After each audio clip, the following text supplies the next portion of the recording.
In the aftermath of Season 2's brutal final, Squid Game Season 3 wastes no time plunging viewers into a fresh series of deadly games, each more sadistic and psychologically harrowing than the last. This time, the stakes feel personal, the rules are tighter, and the line between strategy and survival is razor thin, with returning and new characters alike forced into a grim descent of childhood nostalgia turned lethal. Season 3 introduces three new games: hide and seek, jump rope, and the terrifying final showdown, Sky Squid. Here's a breakdown of how each game unfolded, the strategies employed, and the devastating toll they took. The first game, hide and seek, seems simple at face value. The players are placed inside an expansive, multi level structure that resembles a children's playground fused with an industrial maze. They are given 10 minutes to hide before mechanical seekers. Robotic dogs with thermal and sound sensors are unleashed. The twist: once a seeker spots a player, it doesn't tag them. It eliminates them with a high voltage electric dart. Panic spreads quickly as players realize silence is not enough. Motion detection is also in play. The survivors quickly learn to mask their body heat by hiding near heat sources or submerging themselves in water-filled pipes. One of the most chilling sequences occurs when player 173 hides beneath a seesaw, only to watch a childlike robot silently crouch and scan the area before shocking two other players hiding just feet away. Alliances begin to form based on cleverness rather than trust. Some players lure others away from safe spots, sacrificing them to gain seconds of cover. Only 38 out of 108 players survive hide and seek, and it becomes clear that wit and deception are the real currency in the season's games. Jump rope is next. At first, the nostalgic setup of a skipping rope and cheerful music lulls players into thinking they're getting a reprieve.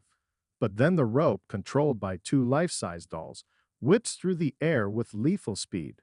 The twist: the rope's speed increases exponentially after every successful jump, and anyone who touches it, by hesitation or imbalance, is decapitated instantly by the bladed wire. Players are split into groups of six. Each team must jump in sync, their rhythm and cooperation tested under threat of death. This game becomes a pressure cooker for simmering tensions.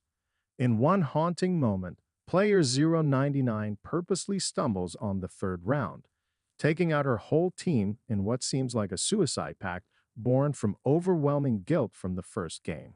Meanwhile, player 456, now hardened and calculating, takes control of his group, demanding absolute obedience and issuing threats in a voice colder than the masked frontman himself. A shocking moment comes when a disabled player, who had managed to survive the first game by crawling through vents, volunteers to go last. Instead of attempting the jump, he throws his crutch into the rope's path, causing it to recoil violently and break mid-spin. This unintended sabotage spares the remaining two teams but disqualifies his own, prompting a moral debate among viewers that echoes far beyond the episode.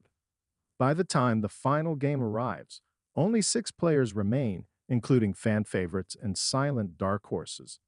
The game, Sky Squid, a vertical version of the traditional Squid Game, this final challenge unfolds on transparent glass platforms suspended above an empty void, encased in a cube of shifting wind currents. The goal: reach the top level and ring the bell. But movement is restricted by specific zones shaped like a squid: the head, body, arms, and legs.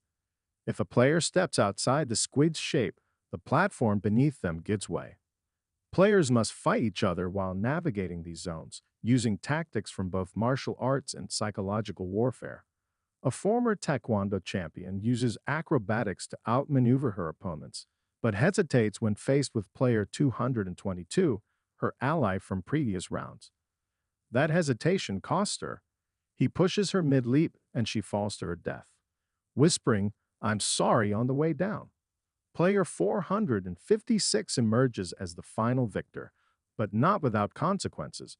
Bloodied and breathless, he doesn't celebrate. His expression is hollow as he stares down at the pit where the others fell, haunted by the memories of every choice he made to reach the top. What began as a game about survival ends as a meditation on sacrifice, manipulation, and how the games aren't just played on the arena floor, they are played in the mind.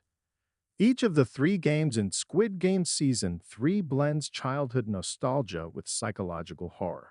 Hide and seek tests, stealth, and betrayal. Jump rope rewards rhythm, but punishes even a heartbeat's hesitation. Sky Squid pushes morality to its limits, forcing players to become monsters to win. Unlike past seasons, this one doesn't just ask who wants to live. It asks who's willing to become something else to do so.